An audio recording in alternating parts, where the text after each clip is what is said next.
The first thing I heard was the scream, then the sound of something heavy, ceramic, maybe, shattering against pavement. I ran out to the balcony, my heart already pounding. 10 floors below, a small crowd was beginning to gather. Someone was lying face down on the concrete, blood blooming like ink from beneath his head. And then I saw the shirt.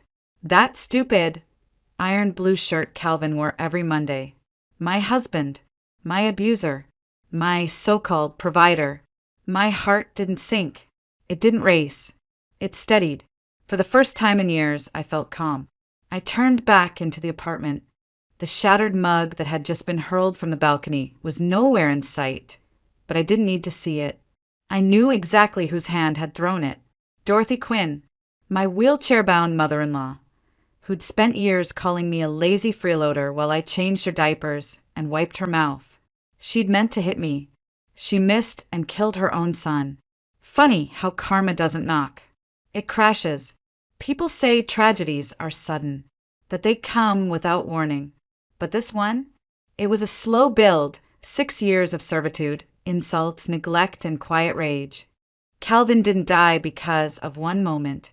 He died because of every moment, because of every time he looked at me like I was furniture, because of every time he said, "Teresa, you're just a servant. Be grateful I don't replace you." I didn't cry. I didn't scream. I reached for my daughter Eliza's favorite backpack, the one with the butterflies on it, and began packing. This wasn't a tragedy. It was an ending and an opening. 6 months earlier, I'd still been his wife, his caretaker, his obedient housemaid who begged for living expenses like she was asking for charity. But that woman died long before Calvin did. And this is how I finally buried her. 6 months earlier, the only thing I ever owned was a grocery list and maybe the right to ask for permission. Calvin earned the money. Dorothy owned the house. And me? I was the live-in help who just happened to wear a wedding ring. Every month, Calvin would transfer exactly $1,500 into my account. And every month, he acted like he was handing me a trust fund. "You think this is easy money?" he'd sneer. "You don't even work." But I did work. I woke up before anyone else in the house, made breakfast, bathed Dorothy, helped Eliza get dressed for school, and managed a household where every task was either invisible or expected. The worst part wasn't even the labor, it was the asking. Every time I texted him, I rehearsed the words like a teenager asking her dad for movie money. One day, I stood staring at my phone for 15 minutes before I finally typed it. "Hey Calvin, are you free to transfer this month's household expenses?" I got no reply, just silence. That afternoon, Eliza tugged on my shirt at the bakery window, eyes wide and hopeful. "Can we get the pink one, Mommy? Just this once." I knelt beside her and smiled gently, my heart cracking in half. "Let's wait until Daddy sends Mommy some money, okay?" She nodded without fuss, didn't cry, didn't beg, just quietly accepted that cake, the cheapest, smallest thing, was too much to ask for. I tried again. This time I mentioned Eliza.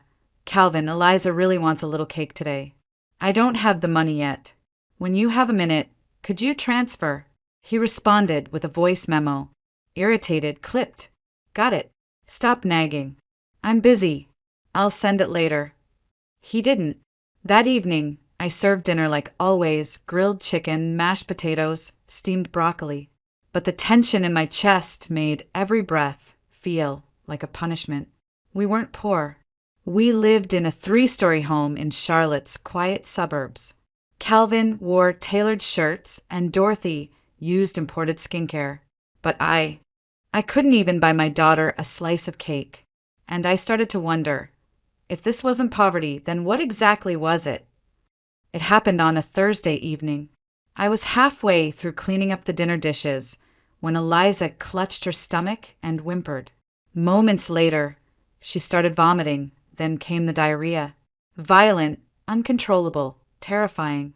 Her tiny frame trembled as I wrapped her in a blanket and called every rideshare app that would take us to the hospital. We arrived at the ER just after 9 p.m. The nurse took one look at her pale face and ushered us in. But as I stood at the front desk and they asked for insurance and a copay, my stomach dropped. I had exactly $37 in my account, not even enough to pay for her anti-nausea meds. I pulled out my phone and called Calvin. He answered on the third ring. "Didn't I tell you I'm busy?" he snapped. "What the hell is so important now?" "I'm at the hospital," I said quietly. "Eliza's sick. I need money for her meds." "You said you'd transfer." Jesus, Teresa. "Stop acting like some damn debt collector. You're so annoying." Then, click. He hung up. I stood there, frozen. Phone still pressed to my cheek. People moved around me. The nurse called another name. Somewhere a baby was crying. But all I could hear was Calvin's voice echoing in my head. "You're so annoying." I had no choice. I borrowed $200 from an old college friend I hadn't spoken to in years. She didn't ask questions, just sent the transfer. And that, more than anything else, broke me. Not the fact that my daughter was ill, not the emergency, not the humiliation of borrowing. It was that someone I hadn't seen in a decade was kinder to me in 5 minutes than my husband had been in 6 years. Eliza fell asleep in my lap that night, her fever slowly dropping. I watched the heart monitor beep beside her and thought, I used to be someone before this, before diapers that weren't mine, before begging for cash, before being dismissed with a sigh and a voice memo. And in that sterile hospital room, with the beeping of machines and the smell of bleach, something inside me cracked. Not just a feeling, a wall. And once it broke, it never went back up. It wasn't always like this. Calvin used to be charming, thoughtful even. We met at a friend's engagement party. He offered me his coat when it got chilly, complimented my laugh, asked thoughtful questions like he actually listened to the answers.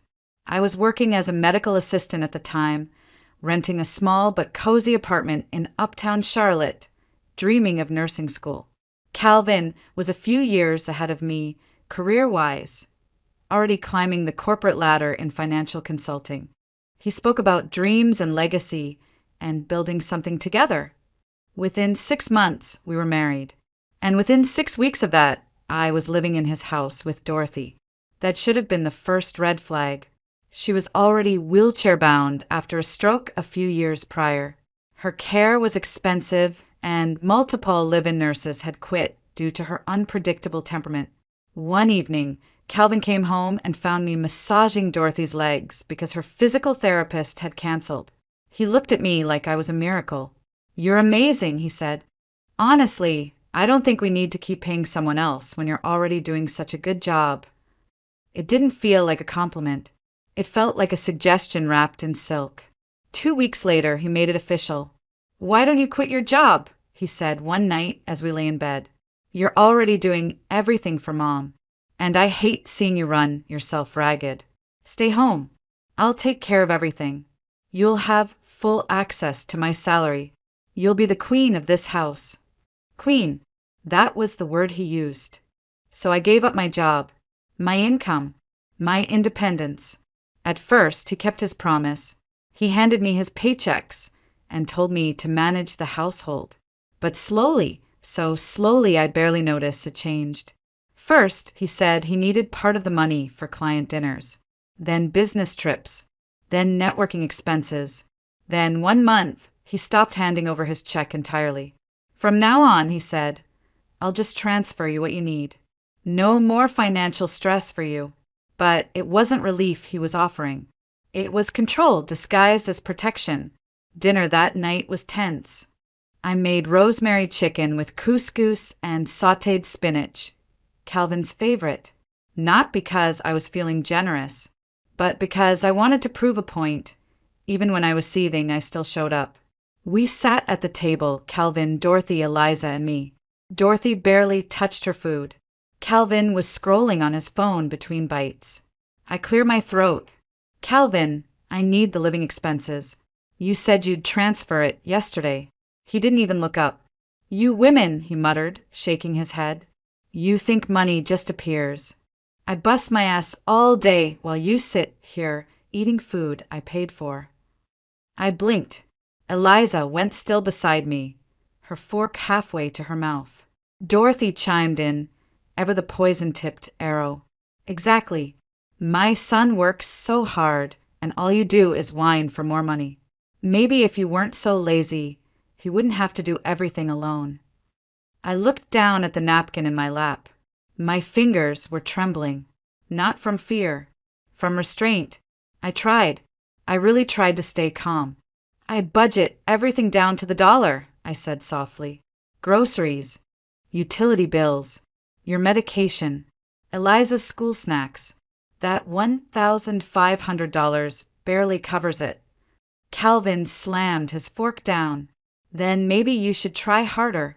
Stop being greedy. Be thankful I give you anything at all. Something snapped. I stood up, slow and deliberate, and flipped my plate upside down.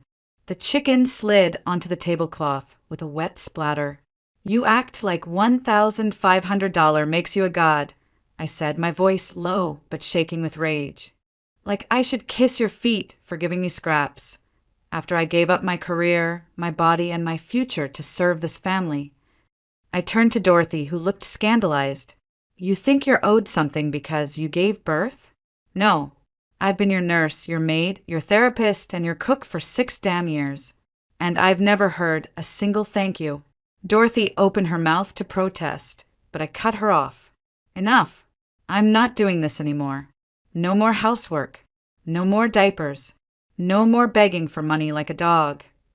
I took Eliza's hand. From now on, Calvin, we parent in shifts. Tomorrow's your turn. And I meant every word. The next morning, I made breakfast for Eliza and myself. Scrambled eggs, toast, and a bit of fruit.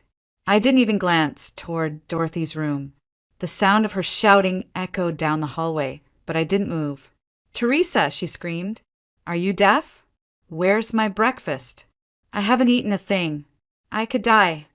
I didn't answer, just helped Eliza button her coat.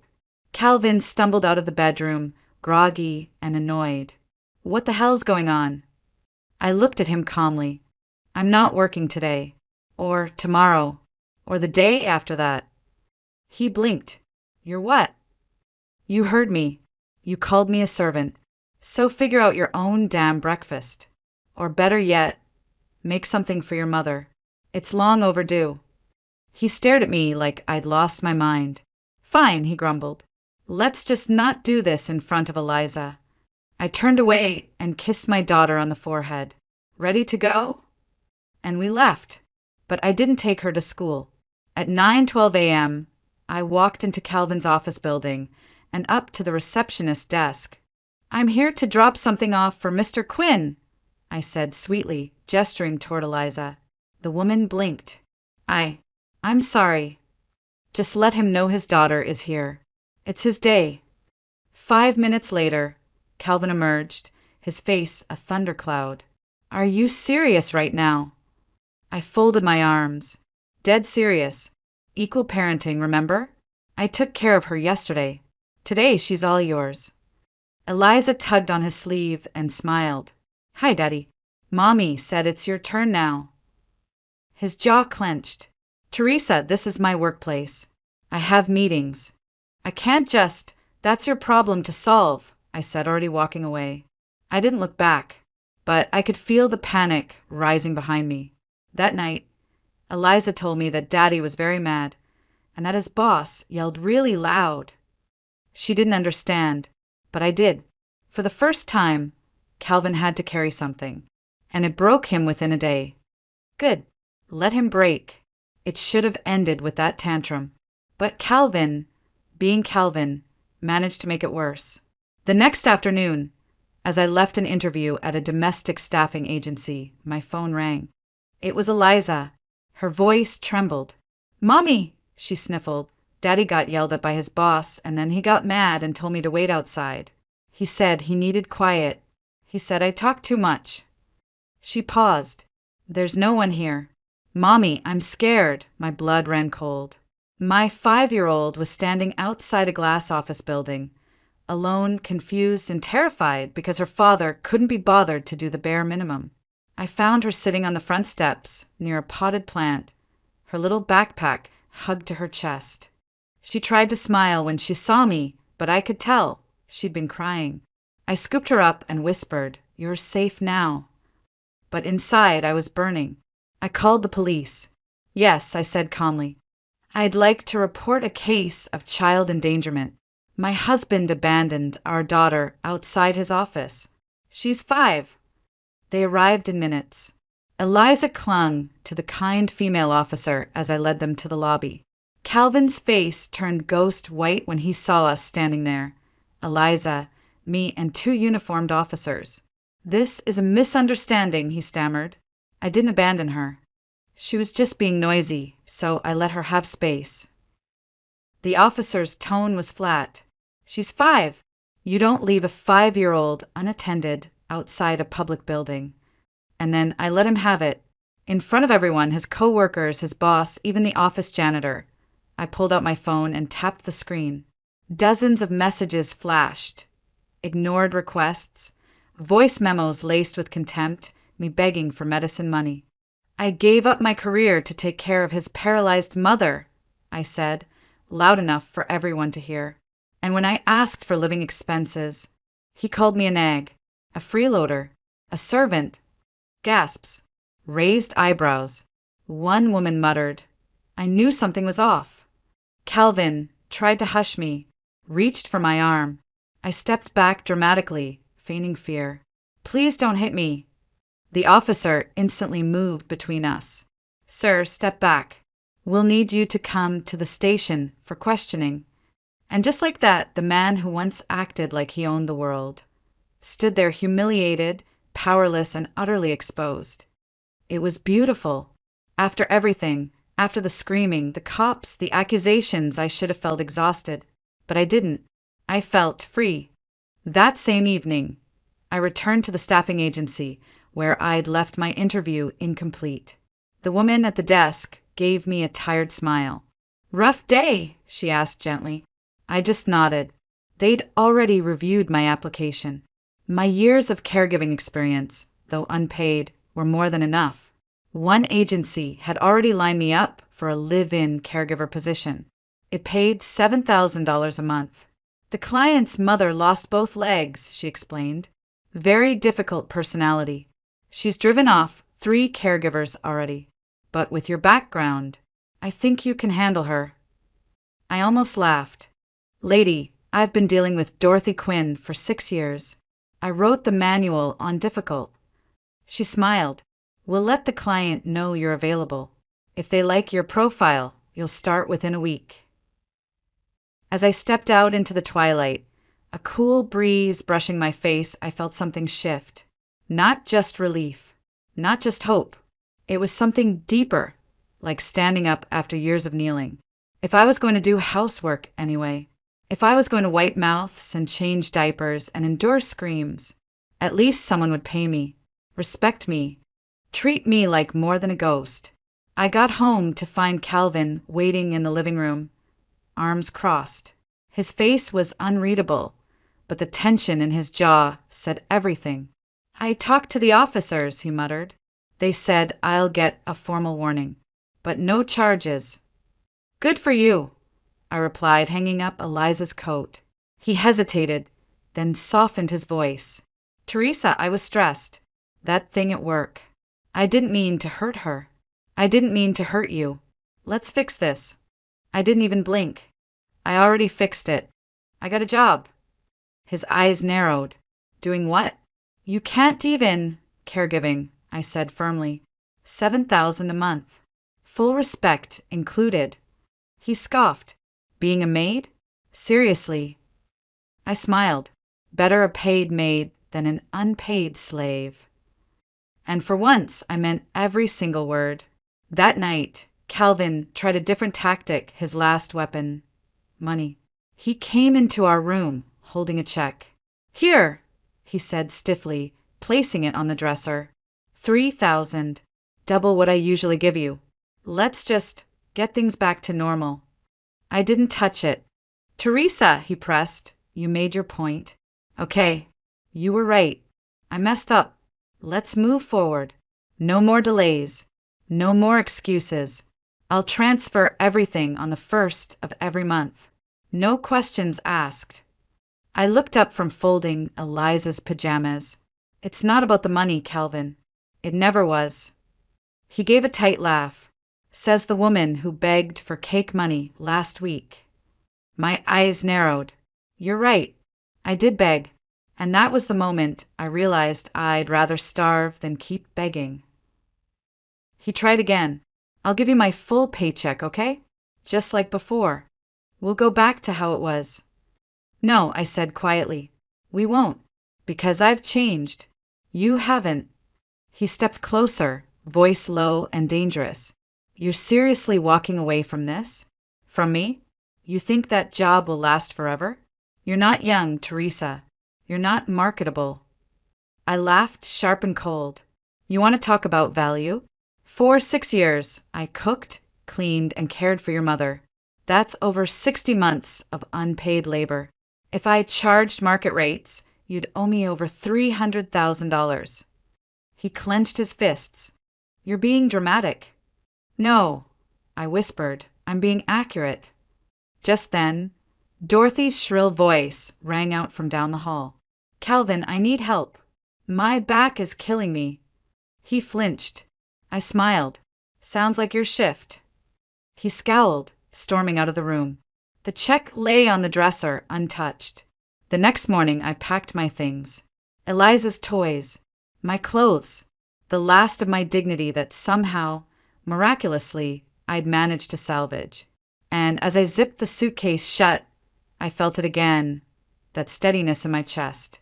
Not anger, not pride, just peace. The kind of peace that comes when you finally stop begging for permission to exist. I returned to the house 2 days later to pick up the last of our things, mostly Eliza's books and some photo albums I couldn't leave behind. I thought it would be quiet. Calvin had gone back to work, and Dorothy, well, she couldn't follow me, not on wheels.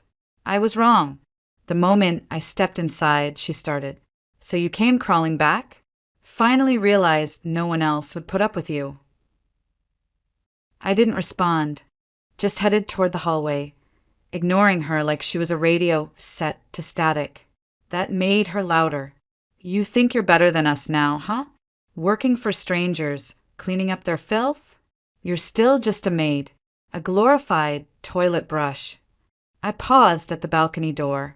Eliza had left 2 of her dolls on the table outside. I stepped forward to retrieve them, and that's when I heard it, a guttural shriek, inhuman, hateful, and then the sound of something heavy cutting through the air. I ducked instinctively. The ceramic mug missed me by inches. It flew through the open balcony door and vanished. Silence, then a scream from below. I froze. My heart slammed against my ribs as I ran to the railing and looked down. People were already gathering near the base of the building. One woman was on her phone, hand clamped over her mouth. Another pointed toward something crumpled on the pavement, and then I saw the blue shirt. Calvin's shirt. He was lying face down, blood blooming beneath his head like a dark halo. I stumbled back, bell rising in my throat. Behind me, Dorothy was breathing hard. If you hadn't moved, that was meant for you. She said it like a confession, like a fact. No regret, no horror. You threw it, I whispered. You threw it at me. She rolled forward slowly, face pale but defiant. If he's dead, it's your fault. You were supposed to get hit, not him. I turned toward her, voice shaking with fury. No, you killed him. You killed your own son. She tried to scream back, but I was already grabbing my phone. I had to get down there. I had to call for help. But deep inside, I already knew there would be no saving Calvin. Not this time. The ambulance came quickly, but not quickly enough. Calvin was pronounced dead on arrival. Blunt force trauma to the skull. The mug had struck the exact spot where the bone was weakest. Death had been instant and, in a way, merciful. I didn't cry. Dorothy, on the other hand, wailed like an actress on opening night. My son, my boy, what am I going to do without you? You were everything to me. Her sobs echoed through the hospital corridor, dramatic and shrill. But her grief turned fast, twisting into something uglier. She pointed at me, her eyes bloodshot with rage. This is your fault. You cursed him. You should have died, not him. I didn't flinch. I looked her dead in the eyes and said the words she'd never accept. You threw the mug. Your fingerprints are on it. Calvin is dead because of you. The police came later that night. They took our statements. When they asked Dorothy what happened, she lied, of course. Claimed the mug slipped, that she was just reaching for something and lost control. But the officers knew better. The angle, the force, the witnesses who'd seen the mug fly through the air. It all told a different story. And yet, because of her condition, paralyzed, elderly, they didn't arrest her. No trial. No jail time. Just shame. And that, somehow, felt heavier than handcuffs. Calvin's estate was divided according to the law. I inherited a third. Eliza got another third. The rest went to Dorothy. Of course, I didn't fight her over it. I didn't want the house. I didn't want the things. I just wanted freedom. I signed over my share of the property to her and walked away. Let her rot in that empty, echoing home filled with ghosts and guilt. But I wasn't stupid. I knew what came next. A paralyzed widow with wealth and no allies? She was a magnet for leeches. And, just as I'd predicted, her extended family showed up within weeks. Cousins, nephews, strangers with shared DNA and greedy smiles. She thought she'd won. She thought she could still control the game. But karma? Karma plays long. Years passed. Eliza and I built a new life, small, quiet, unremarkable to the world, but finally ours. I worked steadily as a caregiver. The woman I served, double amputee and all, treated me with more dignity than anyone in my old home ever had. We lived in a modest duplex outside Asheville. Eliza grew, laughed, healed. Then, one spring afternoon, a letter arrived. Dorothy Quinn was dead. I stared at the name for a long time. Not because I felt anything. No sadness, no triumph. Just emptiness. A chapter closed. A noise finally silenced. At first, I had no intention of attending her funeral. But then came the call from her lawyer. She left part of the estate to your daughter, he explained. The house in Charlotte. It's in Eliza's name now. I didn't believe it at first. But when I returned to the house, the same one that had once imprisoned me, I learned the truth. Dorothy had grown paranoid near the end. She'd let a nephew from her maternal side move in, made a deal. He'd care for her. She'd leave him everything. But she'd changed the will behind his back. Apparently, the nephew's wife didn't take kindly to Dorothy's personality. Arguments erupted. Disrespect escalated. And unlike Calvin, this nephew didn't coddle. He sided with his wife. Dorothy, bitter and afraid, had one final card left to play: revenge. She gave the house to Eliza, not because she loved her, but because she hated them more. When the nephew tried to contest it, I brought in lawyers. The will held. The house was ours. I sold it the following week. No sentiment, no pause, just cash in the bank and a clean goodbye. People said Dorothy must have had a change of heart, that maybe she saw the light at the end. But I knew better. She didn't give Eliza the house out of love. She did it out of spite. And yet it didn't matter, because the result was the same. In the end, the woman who once called me a servant died unloved, surrounded by vultures.